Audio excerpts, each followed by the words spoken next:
Yep, I am doing this again. It's been a while since I last done this. Like since like October or something, the last did this or something. Oh boy!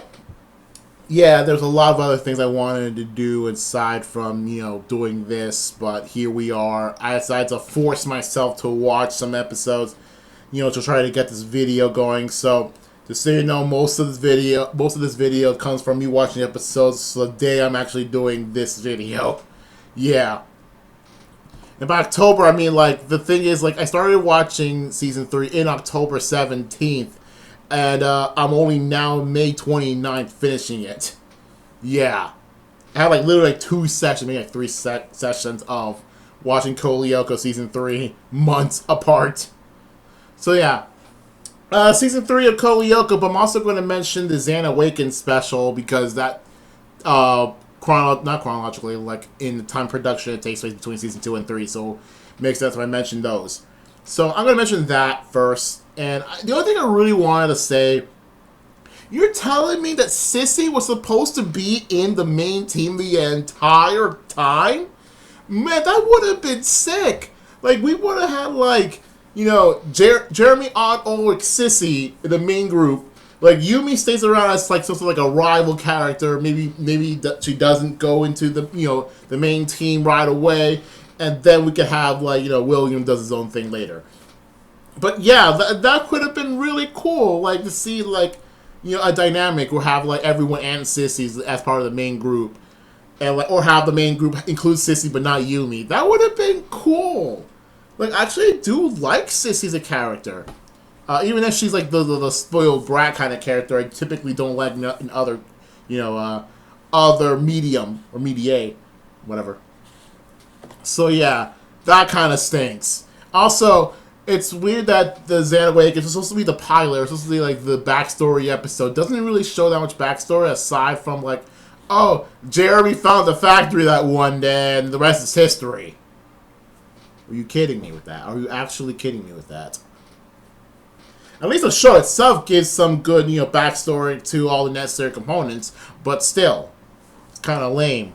So yeah, we're going to do the usual format. So I'm also not going to talk much, any specifics, because actually I want to decide to blitz through Season 3 like I did with Star Wars Rebels. And if I can make a video of Star Wars Rebels without a single note taken, I could probably do the rest of Lyoko. So that's probably what I'm going to do from here in Season 4.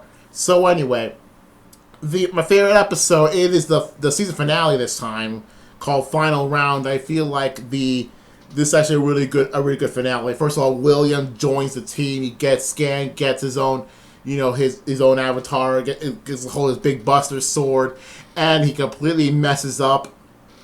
I'll even get to him a bit later, but I feel like this is a really good ending episode for a good cliffhanger for the 4th season. And the 4th season is 30 episodes long. So, yeah, there's going to be some big stuff happening. But we're probably going to see. But I do like the episode because I think the rest of the episodes are just kind of okay at best.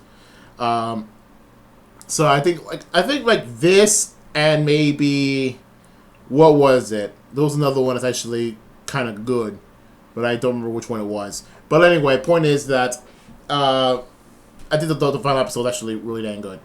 My least favorite episode is the 4th episode, or episode 56, called False Lead, because it shows the Men in Black, and honestly, I feel like those are just very and I don't want to say hand wavy. It's more you gotta suspend a lot of disbelief in order to believe anything stuff going on. How can you even say oh, we're so special agents from the government that not even the president knows about us, not even we know anything about us? That's just not right. I don't know if the U.S. actually does this or France does this. I can believe some secret agents, from France. I can believe that. But, like, an organization doesn't even know what they are. That's just lame. I mean, I get that the principal won't believe them because, big suits and stuff. They probably needs to believe it. But, like, still. The main group didn't, immediately realize, oh, it's probably a Xana attack right off the bat. Considering what they have to go through. Oh, speaking of Xana attacks, I forgot to mention something about Xana Awakens. That, I feel like Xana Awakens feels like a Season 2 episode rather than Season 1 episode, even though, granted, it takes place after Season 2, the actual production of the thing, it came out after Season 2, but however, I feel like the Xana attack of Xana Awakens should be a Season 1 Xana attack, not a Season 2 Xana attack, which is what actually happened. Anyway, moving on. But yeah, the suits are here, like, they're just, like, very obvious traps that nobody realizes until it's already too late. Anyway, favorite character, least favorite character. Honestly, like, the season only introduced, like, one character, if I'm not mistaken, which is Johnny. I don't really like him that much, but then again, like, if I had to choose a character to start in the season, there's like one character that's actually of any relevance, I'm going to have to put Johnny in the least favorite character slot. But it's mostly because of, that he's been, like, in the one episode that he's most, like, used in is episode 6, or episode 58, that all I've been doing is stalking Yumi because Ulrich thought it would be a good idea to impress her. But, yeah, it was all cringe. It was all cringe. It was all cringe. I feel like a lot of least favorite things about, this show is all the cringe moments. And this kid is just all cringe. But then again, I don't really blame him. He's just a kid. Like, he probably would believe anything. Considering Ulrich, his little thing with Yumi. But still, the actions that kid did in one episode is kind of cringe. And doesn't get used that often. I think it only gets used one more time in Season 4. So, yeah, not a very good start or end. So who would I say is my favorite character out of this? Honestly, like, probably the coolest character, like, actual relevant character is William still. Like, considering that he's leaning more and more into what I wanted Sissy to be. To be, like, his thing, which he does, like, his own little conflict with the main characters. For Sissy's case, is her crush with Ulrich. And William's case, his crush with Yumi. And, like, the rivalry Ulrich has with him. But, like, in, like, moments where, like, moments like, why I like him, it's probably the same as why I like Sissy. Because, like, he, like, how to say this? He's kind of more of a very dependable character that does gets things done and how would I say, like, helps out the main group as much as he can, even if, like, it may not benefit him. But that's kind of what Sissy was in Season 1, what William is in Seasons 2 and 3. It's kind of unfortunate that Sissy doesn't really get that much screen time with that much more the personality kind of really liked. But how William has been taking over that for this entire season. That's kind of why I like him. Which kind of stinks is that he could have been in the main group early on in the season, which would have been in the episode 7 or 59, where it's kind of funny. Like, in the episode, like, the group had a vote to see whether William should join the group.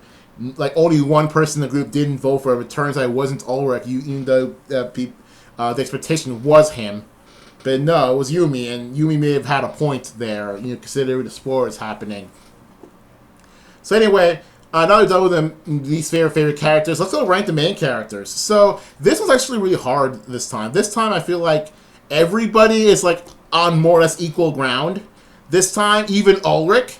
But if I had to rank them, just so you know, if I rank them, everyone in this season is about equal.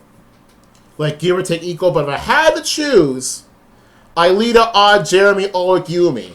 Now, again, like, the thing with Yumi, my goodness, again, the thing with Yumi is that the season is trying to make me not like her, or maybe, like, the writers don't like her or something. Because, like, made her part of a good chunk of, conflict. Like, her not letting William into the team despite him, like, proving himself to be capable. Because he doesn't trust him. Fine.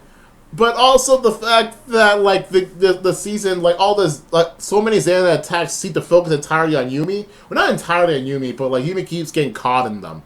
So, and before I continue with this, there was a point in the season where I was like, hey, yo! In episode 9 or 61, I literally timestamped at the 12:56 mark.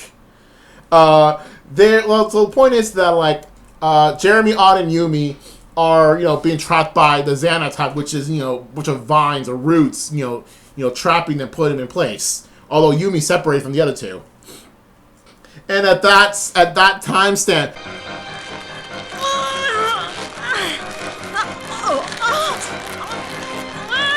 and I was like, hey yo, pause! For kids! I think so many people have seen enough off-brand anime, hey Lost Pause fans, to know where this is going. Oh man. I wonder if Zone has made the animation of that. Yes, I know who Zone is. I'm aware. I think I was aware by accident one time. Something about Teen Titans. Anyway, but yeah, it's a bit of an AO moment. Like, I did not expect that. Like, so I did never seen this episode because I'm actually not familiar with season 3, even less than season 4. But like, I did not expect that. That was a bit of a saucy moment. But anyway, and now back talking about the character rankings. Now, Ulrich, despite being fourth there, he's still about equal to the rest because the season seems to focus a lot about him. There's a lot of Ulrich moments in there, a lot of Ulrich showings in this season that kind of, tries to bump him up to an actual good character where it kind of wasn't before. So, and he basically accepted William, so he's pretty much over this rivalry with William, or at the time. But like, he's still like kind of okay as a character. He's trying to be a better character. Like, even in this show, he's trying to be a better character, but the problem is that, like, he really wants, to deal with those whole Xana causes preventing him from, doing good in school. I mean, I get it, different responsibilities that nobody has to know about, to do a secret going on that you can't just tell him, not even his own dad. But then I think even if his dad knew, he probably would not have liked it. And Jeremy, like, the thing with Jeremy being third here is less that, like, he's not being a good character, just so, like, I still like Odd more, and Aelita is still the most important character, even though Jeremy's the de facto main character.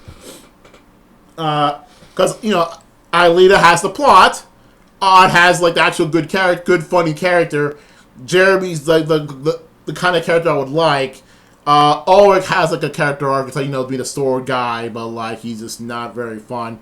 And Yumi character I probably should like, but the show is actively preventing me from liking her. There you go. Next up, or should I say second to last up, is my favorite and least favorite moments. So, something I like about, season 3 is the part in episode 9, or episode 61. I'll let you know if I come up with anything. Okay. I'm off. Good luck, princess. Hey, should we use force? Is there any other way? Our brains. Don't have any. Near the end of the episode, there was a catch-22 going on, in that there's a Xana attack, and, like, the supercomputer needed a reboot because, something's wrong with it. I don't have enough juice to reboot the supercomputer. If we could only deactivate the tower, I could use its energy to restart the whole system. That's fine, Jeremy, but over here we can't deactivate the tower unless you reboot the system. Oh. So, what they did, in keeping with the whole plot, the overarching plot of Season 3, it is the destruction of the 4 main sectors, in which, like, slowly but surely, like, all 4 of the main sectors, the forest, the desert, the ice, and the mountain, they, Xana wants them gone so that nothing can stop Xana from doing whatever it is it wants to get, fully, like, detach itself from the supercomputer and go free however as it fits on the internet. And by the way, this is 2006 internet this time. So we're in, like, 2006 at this point. Or technically 2005 because a year has passed. Instead of, and the season 2 was like 2004, give or take. But we're assuming it's 2006 at the time because that's when the episode was released. So we're assuming 2006. So they're in 2006 at this point. Just so you know, YouTube was already made in 2005. So we're already in a YouTube is still a new thing going on internet. So the internet started to get like absolutely skyrocketing popularity at this point. So having like a computer virus villain taking over the internet at that point, it's kind of crazy. But considering again, relatively popular but still not very secure internet. So if there was a good time for like a big super virus to basically take over the world by affecting the internet, is around 2006. Like 2006, 2008, somewhere around that time. And again, considering that the Wii existed in 2006, so yeah, you already got good major consoles going on at the time too. So internet gaming problems too. Who knows what would have happened if, like, Zan got a hold of Halo or Call of Duty. Anyway, but yeah, so at the time of that episode, the forest and the desert were already gone. So to solve the catch-22 of the episode, There is one way to do it. Go on, I'm listening. Destroy the ice sector. Huh? It's the only way to recover some energy and avoid total destruction of the supercomputer. And if that happens, Lyoko disappears and us with it. We don't have a choice. Besides, that would automatically deactivate the tower. She's right. Go on. Do it, Aelita. they're willing to make a massive sacrifice in order to solve the problem of the day, even though, the sacrifice is a little too great, but the consequences may actually be greater. So that's what they did. And granted, at the end of the season, all 4 of the sectors are gone, and the heart of Lyoko is gone too. So what now?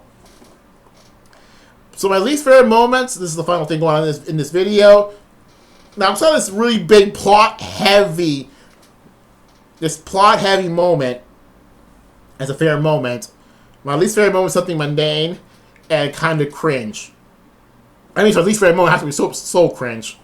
So, in episode 10, which is 62, the whole point of the episode is that Jeremy wanted to start virtualizing everyone into Sector 5 immediately and trade with Ulrich, and Ulrich did not make it in. So what happens is that his body is who knows where, and his mind turned into a ghost into the real world. So he takes over Kiwi, the dog, just saying, "Hey, I'm a thing, so I'm just a ghost now." And so what he does, he takes over Jim for a good moment, and everything from there until he gets out of Jim's body, it's cringe as frick. Especially considering one of the other teachers was telling Jim, wanted a tango for a date or something. And, Ulrich as Jim, he doesn't want anything to do with it. And then the whole, student evaluation going on in that episode. I don't know. I just want to skip that as much as possible. It's so cringe. It's so boring. I don't want any of that. So, yeah, I just did not. So, anyway, yeah, I got nothing more new to say about this.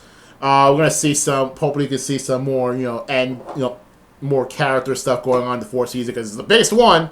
And, yeah, got nothing more to say about Season 3. So, yeah, see you guys later for maybe the next several years, or we're going to do Season 4. Or maybe next week, I don't know.